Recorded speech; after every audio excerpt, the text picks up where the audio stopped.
I still remember every detail of that day, the day I was left at the altar by the two people I trusted the most. The church was buzzing with excitement. I had spent months planning, choosing every flower, every song, every decoration.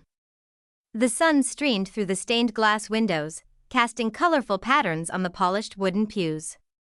My heart was pounding with joy and nerves, but I never imagined it would shatter so completely. Guests started settling in. The organist began the first notes of the bridal march. My father gave me a proud, encouraging smile as he took my arm to walk me down the aisle. I spotted Noah standing at the altar, looking handsome and confident, waiting for me. But as I took my first step forward, I noticed his phone buzzing repeatedly. He checked it quickly, a flicker of worry crossing his face. Then he slipped out the back door before anyone could notice. I thought it was some emergency, maybe a last-minute problem. I waited, hoping he would return any moment. But he never did. Minutes turned to hours. Guests started whispering. My phone was silent, no call, no message from him. Later, I learned the truth from my devastated parents. Noah had run away, not alone, but with my sister, Lily. My own sister. The one I had confided in, trusted more than anyone. They had been carrying on behind my back for months, and now, they had disappeared together, leaving me with nothing but broken dreams and a heart full of betrayal. The shock knocked the air out of me. I sat on the cold church steps for what felt like forever, trying to process the horror of their betrayal. I wasn't just left at the altar. I was abandoned by the two people I loved the most. The days and weeks after that nightmare were a painful blur. My phone was full of calls from family and friends, some offering sympathy, others trying to fix the mess. My parents were torn. They loved me, but they also loved Lily, their daughter. We need to forgive her, Zoe. My mother pleaded one night, tears in her eyes. She's your sister. We have to keep the family together. My father nodded slowly. People make mistakes, Zoe. You're young. Maybe it's time to let go. But how do you forgive the woman who stole your future? How do you forgive the man who chose her over you? I didn't have the answers. Instead, I moved away from the town that held too many memories, too many wounds. I rented a small apartment in the city, a place no one knew me. I threw myself into work, late nights, extra projects, anything to keep my mind busy. Slowly, painfully, I began rebuilding myself. Piece by piece, I put my shattered heart back together. I learned to trust myself again. To stand on my own. And to make a life where I didn't need the people who had broken me. 5 years. That's how long it had been since Lily and Noah ran off together. I hadn't seen them. I hadn't spoken to them. Not a call. Not a text. Nothing. And honestly, I was glad. I had built a life without them. A good one. I had a stable job, a beautiful apartment I bought with my own money, friends who had become my chosen family, and most importantly, peace. Until the knock on my door came. It was early Saturday morning. I had just brewed coffee and was settling into my couch with a good book. I opened the door expecting maybe a neighbor, maybe a delivery. Instead, it was her, Lily. Same hazel eyes. Same flawless smile. But it didn't hit the same anymore. Her hair was messily tied up. She looked thinner, tired. And by her side, 2 small children, a boy and a girl, probably around 4 and 6 years old. Zoe, she said, her voice cracking slightly. Can we talk? I stared at her. I hadn't said her name in years. I never wanted to again. You have 5 seconds to say something useful, I said coldly, keeping the door half closed. She sighed and looked down at her kids. Noah's gone. He left me. Took everything and ran away with another woman. I had no one else to come to. I'm sorry, Zoe. I know I messed up. But we're family. I looked down at the kids. They clung to her, unaware of the weight of her words. My eyes shifted back to her. I don't remember you worrying about family when you ran off with my fiancé, I snapped. Tears pooled in her eyes. I was stupid. We thought we were in love. But he turned out to be a liar. I made a huge mistake, Zoe. Please. I just need some help. Just until I can get on my feet. My gut churned. This woman stole my wedding day, my peace, my dignity. And now she wanted my support? Help? I asked with a bitter laugh. Help, how? Somewhere to stay. Maybe you can be part of their lives. I want them to know their aunt. And maybe, she hesitated, if you can help with expenses for a while, you're doing well, Zoe. I'm struggling. That was when I lost whatever small grain of pity I had left. Lily, I said. You didn't just break my heart. You destroyed my trust. And now you want me to clean up after your mess because what, you're tired? Struggling? Join the club. Everyone's struggling. But we're family, no, I interrupted. You made your choice 5 years ago. And I made mine. Close the door on your way out. I shut it before she could say another word. I thought that would be the end of it. But the next day, my phone rang. It was my mother. I heard Lily came to you, she began. Of course she did, I said, not hiding the irritation in my voice. She needs a place to stay and someone to fund her lifestyle again. And guess what, she thinks I should do it. She's your sister, Zoe, my mom pleaded. She's in a hard place. And those children, they're innocent. They need family. They need you. Oh, now family matters again? I snapped. Because I seemed to remember that no one had my back when I was humiliated 5 years ago. When I was crying in that church in a dress I never got to wear for a man who left me for my own sister. That was a mistake, she said softly. Lily regrets it. I don't care. Her regrets don't erase the pain. She didn't think about me when she ran off. Why should I think about her now? She's your blood, my mother insisted.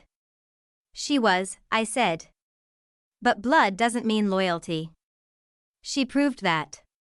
The next week, both of my parents came to visit. They stood awkwardly at my door, shopping bags in hand. What is this? I asked flatly. We thought we could stay for a while, Dad said. Lily's been staying with your aunt. She's cramped. We thought, maybe we could all stay here until things get sorted. You've got the space. My laugh wasn't even bitter, just empty. You want to move into my apartment to accommodate the sister who destroyed my life? Who I never forgave. Are you serious? You need to let it go. Mom said. It's been 5 years. You're doing well. You can afford to help. There it was. The real reason. I wasn't their grieving daughter anymore. I was their bank. A tool to be used. Again. I stepped back, opened the door wider, and said, no. They looked at me, surprised. No, you are not moving in. No, I'm not helping Lily. No, I'm not becoming Aunt Zoe to kids whose mother betrayed me. I rebuilt everything on my own. You didn't help then, and I don't owe you now. You're being selfish, Dad said, stunned. No. I'm being smart. And finally, I'm being free. I closed the door. And this time, I didn't feel guilty. The days that followed were quiet on the surface, no knocks. No calls, but I knew better than to assume it was over. They'd never respected my boundaries before. Why start now? Sure enough, a few days later, I received a text from an unknown number. Zoe, it's me. Please think of the kids. I'm not asking for myself. Just help me give them something stable. You're doing so well, What's a little support for your sister's children? Lily. Still thinking guilt would get her through my door. I didn't reply. A few hours later, Mom texted. We raised you better than this. Family means support, even when it's hard. Lily made a mistake, yes, but now she's trying. The kids are your niece and nephew. You're punishing them. Punishing them? No. I was punishing her by finally putting myself first. I sat in silence after reading that message, not angry this time, just done. That night, I pulled out my old scrapbook, the one I had kept hidden all these years. Inside were memories of my almost wedding, the guest list, the seating chart, the menu, the dress I designed myself. I didn't cry. I didn't break down. I simply closed it and set it aside. They thought they could guilt me into forgetting the years of silence, the betrayal, the humiliation. Not anymore. The next morning, I took time off work and headed to the small town I once called home. I had one final confrontation to settle. I arrived unannounced. My parents still lived in the same old house. Familiar smells of lavender and mint filled the air as I stepped inside. Lily was there, sitting at the dining table with her 2 kids, feeding them cereal. She froze when she saw me. Zoe, she said quietly, standing up. I looked at her. No hate, no rage, just the steel will of someone done being walked on. Let's make this easy, I said. I'm not your sister. I'm not your backup plan. I'm not your wallet. And I will not be manipulated. Zoe, I just know. You just want help. Help you didn't offer me when I was shattered. You took my fiancé. You watched me suffer. You didn't call. You didn't care. Until now. Because he left you too. She paled, eyes glassy. I was wrong. But those kids didn't do anything. You're right. Which is why I won't be cruel to them. But I won't be part of this lie either. You don't get to fall apart in my direction. Mom entered the room then. Zoe, that's enough. I turned to her. No. It's not. You all think I'm still that quiet girl who would fold to keep the peace. I'm not. I tried for years to build something from ashes while you clung to the daughter who lit the match. You're twisting things. Dad snapped. No, I said calmly. You did. You told me to forgive, to help, to move on, but only because you wanted to avoid discomfort. You never cared what it cost me. I begged for your support, and you gave me silence. Mom began to cry. We were scared. We didn't know what to do. You didn't want to pick a side. But silence was a side. And it wasn't mine. I turned to leave. Lily's voice came weakly behind me. So that's it? You're cutting me off forever? I paused. Consider it your turn to live without support. And then I walked out. For the first time in 5 years. I felt whole. Leaving that house didn't feel like burning bridges. It felt like removing chains. For years, I had carried the burden of being the bigger person, of quietly shouldering betrayal, of pretending forgiveness was expected just because we shared blood. But that day, I gave it all back. I returned to my apartment, my clean, quiet, beautiful space, and for the first time in years, I breathed without weight on my chest. The texts from my parents slowed down. The calls stopped altogether after I sent them a message that read, "Do not contact me unless it's to offer an apology, not an excuse. I won't let myself be guilted into being the family's emotional mule anymore." They didn't respond. And I was okay with that. Instead of mourning what I had lost, I celebrated what I had gained, a life that was mine. I threw myself into work, not because I needed to escape, but because I loved what I did. I started making new travel plans, reviving my hobbies, even reaching out to old friends I had drifted from during my lowest days. There was a lightness in my life again. The scar was still there, but I no longer let it define me. I was Zoe, woman of her own making. Not the abandoned bride. Not the lesser sister. Not the family's wallet. I was more.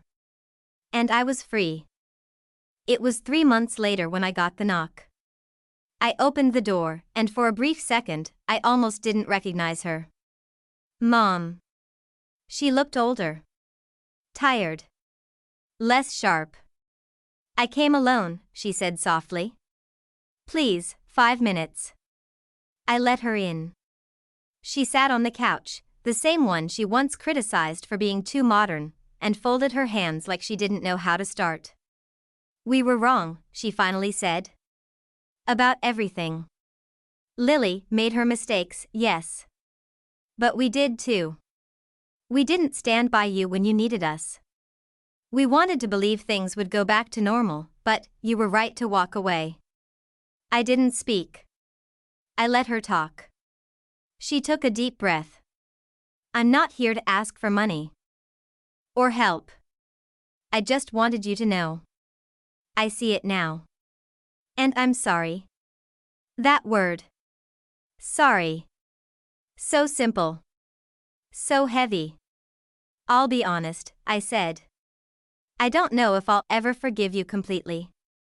That version of me, the one who begged to be believed, to be comforted, she doesn't exist anymore.